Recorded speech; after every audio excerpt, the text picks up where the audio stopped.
local history, local culture, local events, your community.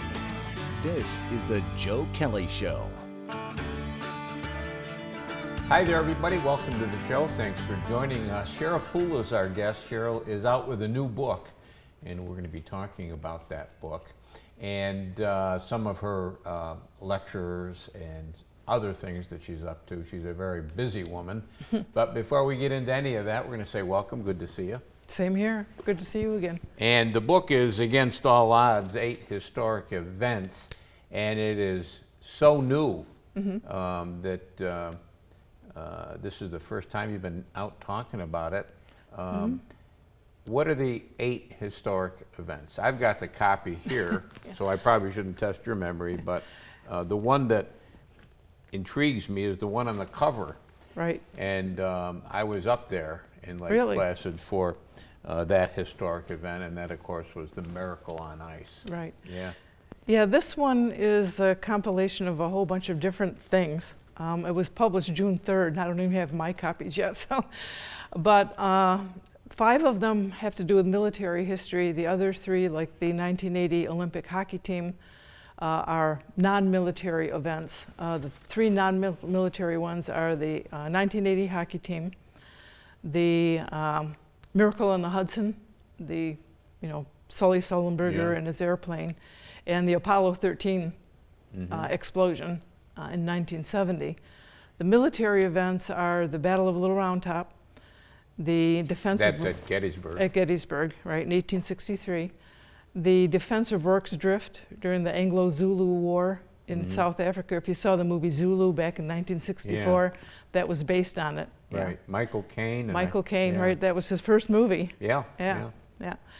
Then I also have, let's see, the Battle of Midway, the Jim Lee Doolittle raid on Tokyo, and the Lost Battalion during World War I. And the idea of the whole thing was these were events where the results were not what could have been expected because they were outnumbered or outgunned, or like the U.S. hockey team wasn't even expected to win a medal, and they ended up winning the gold medal. Right. Yeah. Right. Were they hard to break it down to 8? I mean, were there a whole bunch of them out there? Yeah, there were. I tried to pick some that people knew about, like the hockey team and that, and maybe some that weren't so well known, especially the Zulu one, because unless you saw the movie, you probably don't know much about it. The Lost Battalion was also made into a movie in 2001, I think it was. It was Rick Schroeder, and that was the first time I'd ever heard about it. So I got intrigued with that one. And the Doolittle raid and the Midway one kind of went hand in hand, because the Doolittle raid was our response to the attack on Pearl Harbor. Midway was the Japanese response to the Doolittle raid. Right. Yeah. Those were B-25s they flew, B-25s, right? B-25 Mitchells, yeah. And they flew them off an aircraft carrier. The USS Hornet. In fact, it was the first time the Hornet had been used, because it was a brand new aircraft carrier back in 1942, And it was, I saw the movie. Yeah, and, 30 Seconds Over Tokyo. Yeah, and it was very dramatic, of course, because you're taking a B-25 bomber and taking off from an aircraft carrier. And right, it had never been done before, and it hasn't been done since either. Yeah. The book sells for $19.95? $19.95. And you get it through Amazon, correct? Right. Right. And maybe you'll be doing some signings this summer, I hope? I hope so. I'm trying to find some, that I can do, Yeah, a lot of them that they used to have went the way, the dodo, if you will, when COVID hit. So they don't have them too much anymore, but I'm trying to find some. Yeah. What intrigued you? And there's a theme going through your lectures and your book writing. There's a theme of military and military aviation. Yeah, I want to say big into it. That was one of my first interests. Remember when Griffiths Air Force Base used to have the Commander's Day? Very they would well. have airplanes fly in from different eras and like that. Where I used to live on Clinton Street in New York Mills, we had a big field out in back where we used to play baseball and football and all that with the guys. I was the only girl in the neighborhood, so I played with the guys. But one day we were back there getting ready to play baseball when this big airplane came flying over the backyard on the way to Griffiths, because we were on the flight path for Griffiths Air Force Base. And it was, to me, it looked huge, and it was like treetop level. And I said to my brother, wow, what is that? Because it was so cool looking.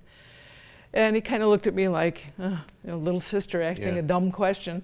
Oh, it's a B-17 bomber, from World War II. And I thought that was the neatest thing I'd ever seen. So I could talk my parents into taking us up to Griffiths, and they let me go through, and I got hooked. Those Commander's Days at Griffiths were really a lot of fun. I went through quite a few of them too. And the B-17 bomber is something in later years that you wrote about. Oh yeah, I did a series of, well, it started out as one. I was going to write one book about the 8th Air Force in World War II, because when they write books about World War II, it's usually about the Army or the Marines or the Navy. There aren't that many about the Air Force, which was part of the Army during World War II. So I put an ad in the 8th Air Force magazine asking for personal experiences. Here's my name, contact me, send me an email, whatever you want to do. And I had scores of guys answer, bombardiers, pilots, gunners, whatever. A couple of them lived in Holland Patent. And they called me up one night and said, well, how'd you like to go to dinner? So I said, sure. So we went to Red Lobster, I think it was, and I took my tape recorder with me, and some of the stories they could tell were amazing. So I thought, well, why don't I do a novel based on their experiences? So it's kind of like historically based fiction, because you change the names to protect the innocent, as they used to say in Dragnet. And I got permission to use their stories, and I started compiling these stories, and I did one book and sent it to a publisher, and she called me back on a Sunday afternoon and said, we'd like to do this. How many more of these stories do you have? So I told her. She says, well, why don't we make it a series? And I said, well, I'm not sure I've got enough for a series, but one book eventually grew into 8.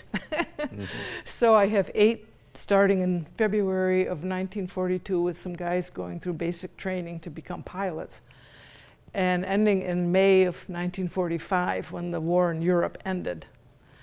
And I've had people since then write and say, you're going to write some more of these? And I thought, well, the war's over. But one guy wrote to me and he said, well, Korea was only 4 years later.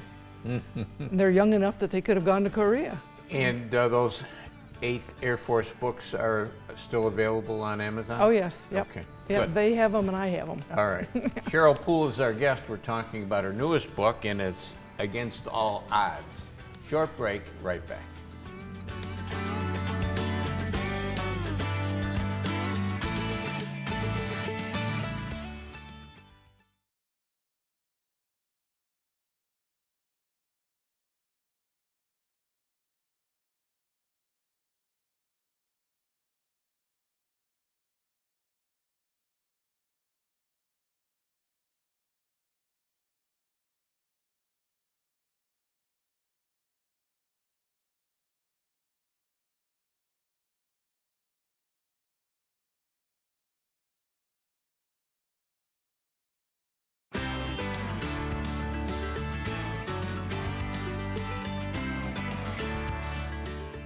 And welcome back, everybody. Thanks for sticking with us. Cheryl Pula is our guest. Cheryl is a retired librarian. Let's see if I can remember where you worked. Utica Public Library, Dunham Public Library. I know you were behind the reference desk for many years there, and you still kind of work over at New York Mills, don't you? Well, I worked there part-time until 2017, then I retired. And then I started at the Mid-York Library System. That's right, I forgot Mid-York, okay.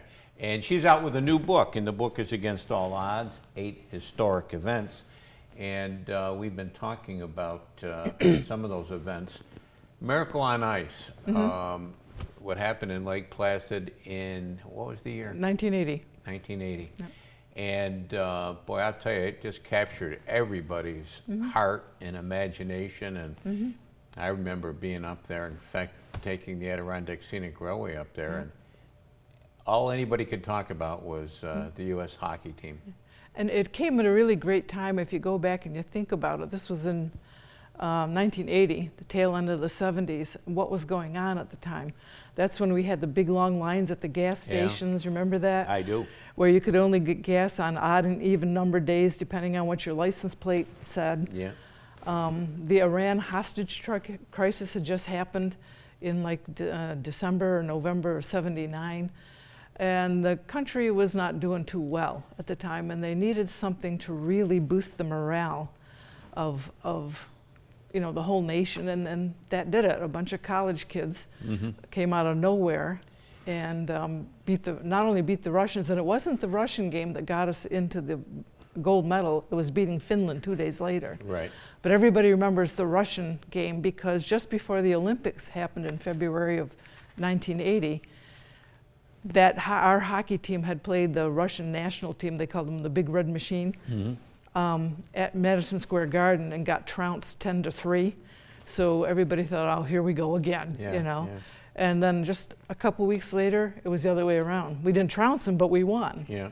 And what I find interesting is we won on the least likely goal because Mike Eruzione was the captain of the hockey team. And he had almost been cut twice by Herb Brooks, the coach, because he couldn't score goals very well. And it came that they were tied 3-3 in the fourth or the third period. And Eruzione was just coming onto the ice during a shift change. And he was out there all by himself, and the Russians weren't watching him because they were watching the guys down near the goal. So he comes on the ice, and I think it was Mark Johnson or one of those guys, saw him come on, and they pushed the puck. They shot the puck over to him, and he grabbed it and skated in and did a slap shot off the wrong foot, and it went in the goal. And that was the winning goal. Yeah. And the least likely shot by the least likely guy on the team. Of course, you know, that's what makes it interesting, I think. Yeah, and all this up in Lake Placid, and the place just went wild. Went crazy. Oh, yeah. Yeah, it was like bedlam. I remember seeing it on TV. And that's another odd thing. They didn't play it, what you saw on TV was a tape. They had played the game at 5 o'clock in the afternoon, which of course was not prime time, so it wasn't on television. It wasn't on TV until 8 o'clock. So what you actually saw on TV was an edited version of the game. So nobody actually saw the game live on television. So what you saw is not everything that happened in the game. And there were little weird things that I put in there that happened during the game that you did not see on TV. For example? Well, at the end of one of the periods, Mark Johnson scored a goal. And the Russians maintained he had scored the goal with no time left on the clock. They went to the referee, and the referee said no, it was a legal goal. It was scored with like 1 second to go in that period. And the Russians said, no, there's 1 second left. We want to play that 1 second.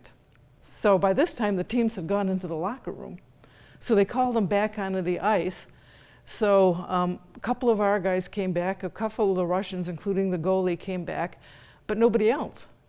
And they basically said, what's going on? And they said, well, the Russians are insisting we play the last second of that period. Because they went back and they looked, the goal was good. Okay?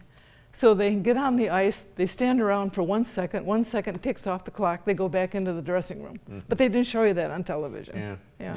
The other events, historic events that you have in here, one is Little Round Top at Gettysburg. And that was the battle that was fought, the things that happened at Little Round Top. I guess that was probably the biggest event of Gettysburg? Yep.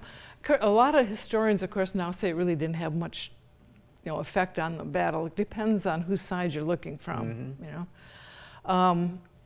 Most of the historians agree had Lee been able to take Little Round Top, he could have encircled the Union Army and won the battle, if not the war, on July 2nd, 1862 or 1863.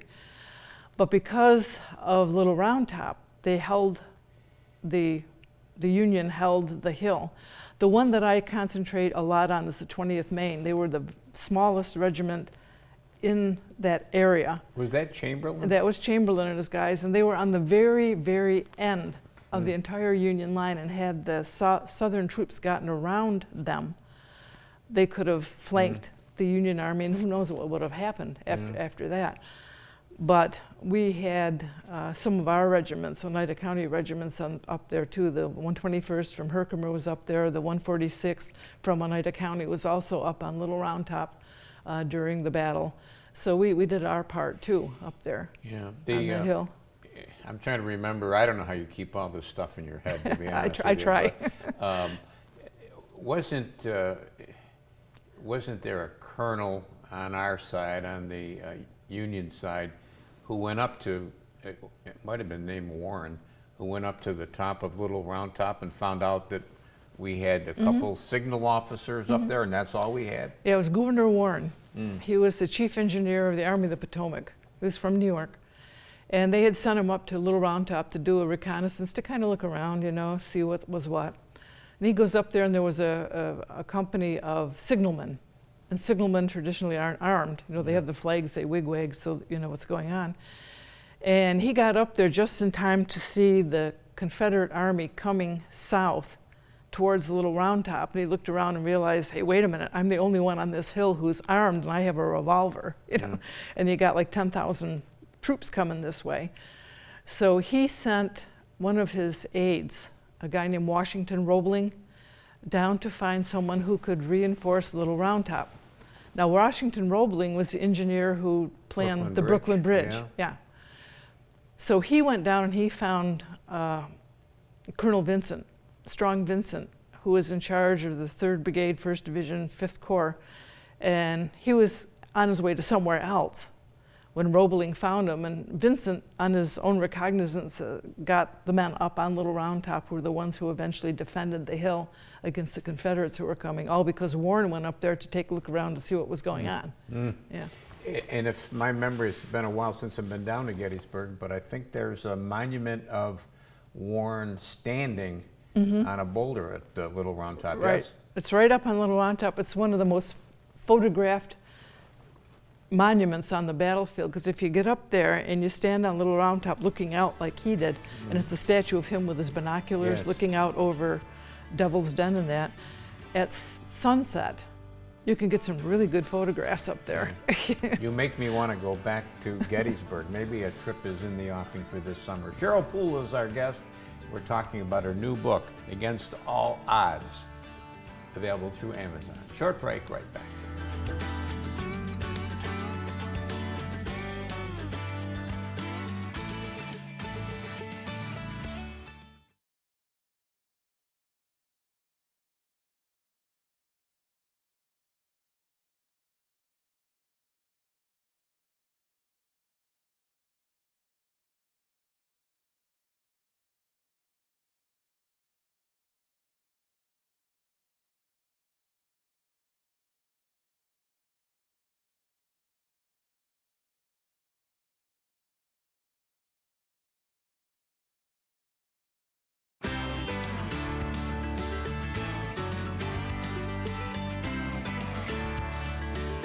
And welcome back, everybody. Thanks for sticking with us. Cheryl Pula is our guest. Cheryl is a very prolific author and lecturer throughout the area, and she's out with her new book, Against All Odds, 8 Historic Events. We've been talking about some of them.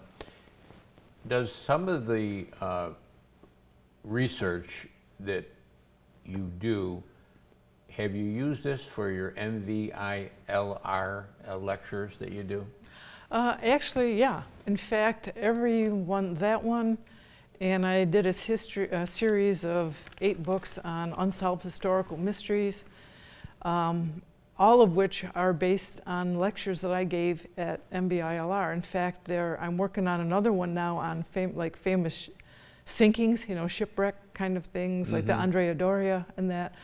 All of those are compilations of handouts that I would give to them after the class, because you can only cover so much in an hour. Yeah. So I would give them a handout with a little more information Nice. and a reading list, you know, in case you're interested. Here's some more books or whatever that you can read. And that's what all these are, compilations of stuff I've done for them. Over the years. Yeah. MVILR is in new digs now. They're up at MVCC at the Rome campus. Yes, Yeah. yes, very, very nice facility. Yeah, I really like it a lot. When they moved up there, I thought, you know, but yeah, it's a nice facility. The people up there are very helpful. The equipment is great. You know, When yeah, are you going to be lecturing again? Well, what's today? Today's Tuesday. Tomorrow night, I'm going to be at Pompey Historical Society in Manlius, doing a program on the history of the United States flag, which is kind of coincidental since tomorrow is Flag Day. Yeah. Yeah. Yeah. And then Thursday night, I'm going to be at the town of Marshall in Deansboro, doing another program. I'm trying to remember what it's on because I've had so many in the last week. Well, I think it's Women in the Civil War I'm doing Thursday night. is there Then a, I'm going to be out a couple nights next week doing various ones, yeah. is there a program that you wanted to do, a book you wanted to write that you kind of had on the back burner for a while you haven't been able to get to? Not really. Like I say, I'm working on one on now on maritime. I don't want to say disasters, but that's pretty Yeah. much what they were. Didn't you tell me once Yeah. that, I think you did, didn't you tell me once that your best received, your most requested lecture is on the Titanic? Yeah, it's on the Titanic, and I do a 4-week class on the Titanic, or I have done in the past for MBILR, and I was thinking about putting them together, and you know, because it can go a little more detail than you can in an hour. Because I do like a 1-hour presentation standalone on the Titanic, but I was thinking putting together all the research I did for the one on the Titanic, and maybe putting that together too. Do we have, are there misconceptions about the Titanic that have kind of come down through the years? Well, yeah, you know, like with any historic event, there are. It's like there's a story that before the ship sailed, there was a fire on board. I've read books that say, no, there wasn't, and then I've read just as many that said, yes, there were. My way of thinking was if there had been a fire on board, they wouldn't have let the ship sail, you know. The theory is that the fire, they put it out, but it weakened the bulkheads in the ship, and that's why when it flooded, that's why it sank. But the bulkheads on the ship that were supposed to keep the water out didn't go all the way to the ceiling. So once they got the hole in the hull, and that wasn't a gash, it was a series of holes, the water filled one compartment and just flooded over the next, into the next, into the next as the front of the ship went down. So, Miracle on Ice, and also in the book Miracle on the Hudson, and that was U.S. Air Flight, I forget the number of the flight. 1549. 1549? Yep, Cactus 1549 was the call sign. Yeah, and that was Sully Sullenberger. Right. And I mean, landing on water is just such an incredible effort, but not hitting anything. Right. Well, until that point in history, that had never been done with a Yeah. commercial airliner. Of course, they'd had done it with bombers and things during the war. But that was the first time a commercial airliner had ever successfully survived a water landing. And everybody survived. Yeah. You know, there were a few injuries, of course, but nothing life-threatening. And the thing that fascinates me, and I researched this and made sure that what I put in the story was correct, was that from the takeoff of the plane to when the last passenger had been rescued and was safely back on shore, only 29 minutes elapsed. Yeah, because they took off from LaGuardia. LaGuardia, yep. And to go from LaGuardia to the Hudson is a very short period of time. Yeah. And I saw an interview done with the first officer, and I can't think of his name, but Jeff Skiles. yeah, Yeah. Jeff Skiles. Yeah. And he said that night he just wandered around Manhattan, got some dry clothes on, just wandered around Manhattan, got his thoughts together. Yep. Just incredible. There's a line in the movie, Sully, Yeah. that's really interesting, where Sully and Skiles are standing there watching the ferries go back and forth. And the place where they landed couldn't have been better because they were right near the ferry terminals. So they got all these ferries and stuff out there. It was near the Intrepid Museum, and so there was a lot of boats there that just converged. And of course, 9/11, they had carried on the biggest maritime rescue in history on 9/11. But anyway, there's a line in the movie where they're standing there looking at this whole thing and the planes in the water, and Skiles says to Sully, "This is the first time I've ever been so happy to be in New York." because he knew they had the facilities Yeah, to rescue all these people and take care of them. yeah. And that was a bird strike. It's a bird that strike, caused, yeah. caused that. Yeah. And whenever I go through LaGuardia, I think about bird strikes because Yeah. birds are all over that place. Yeah, they have a flock of Canadian geese, evidently, whose home island is Rikers Island, which is also on the flight path to LaGuardia, and they think that's where they came from, part of them. The other ones they traced through chemical analysis of their stomach contents that they had come from Labrador up in Canada. Yeah. So. The book sells for $19.95. It goes through Amazon. I can't remember if I've ever ordered anything through Amazon, but I got to believe it's pretty easy to do. It's very easy to do, and usually they get the stuff to you within 24 to 48 hours. Because I just got a new laptop last weekend, and I needed some extra USB ports, so I went on Amazon, and they got a little gadget that you can plug in to your computer, and it's got 4 extra USB ports on it. So you can plug 4 things in at a time. And I ordered it on Sunday, and I think I had got it yesterday, which was Monday, Yeah, so it was overnight. Yeah. Yeah.